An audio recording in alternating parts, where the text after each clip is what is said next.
How did I collaborate with my doctor to get the best treatment for OA?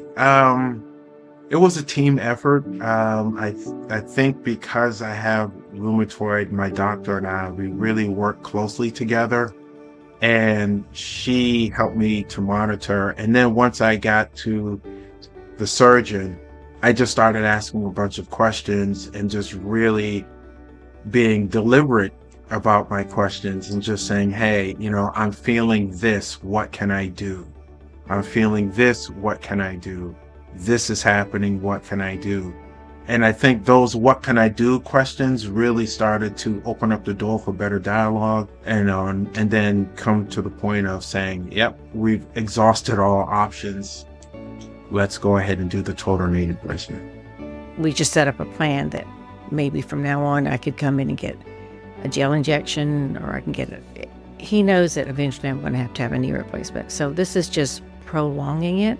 And he said, and the other doctor said the same thing to me, you'll know when it's time to get a knee replacement. I won't have to tell you, you'll know.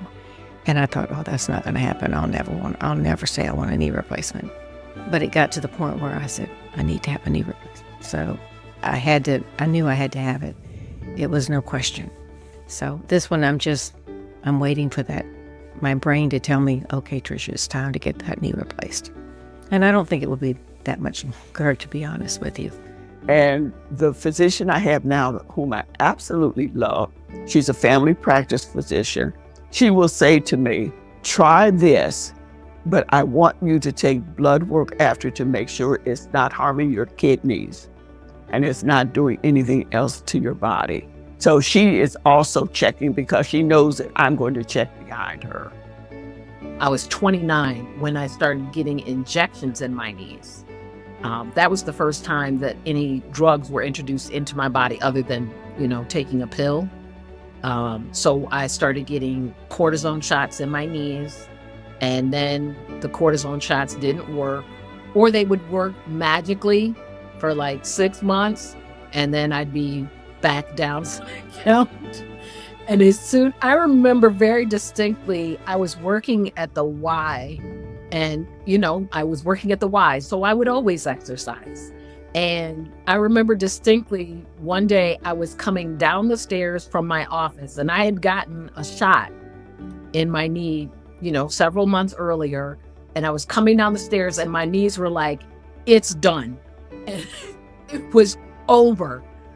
The up and down the stairs was done. I had to move my office downstairs. I couldn't be at the upstairs where I was because up and down the stairs was too much on my knees. Again, modifying. And you do anything to not have surgery. But I knew very early on that I needed it. So we started with the cortisone shots, which graduated to the rooster combs. Occasionally I would they'd say, well, let's try physical therapy, but you can't really do any physical therapy to fix bones that aren't disintegrating. Like, there's just nothing to do. So it wasn't until I was in my 30s, in my 30s when they started doing that. And I knew I needed surgery, but they just couldn't figure out what. So it was always, here's a painkiller. I would use Tiger Balm, Biofreeze, any of the topicals. I would take fish oil, glucosamine and chondroitin, MSM, taking steroids. And I think that was the last thing that it was like, okay, I need another doctor, because I was also still just seeing a primary care physician. And then I went to a knee specialist. And the minute I had an MRI, that's the thing. All these years, I'd only had x-rays, and they'd say, oh, yeah, it's arthritis, it's bad. And then that's it. And I saw the knee specialist, and he looked at my MRI and said, there's nothing I can do but replace your knees. And that's how quickly I got treatment.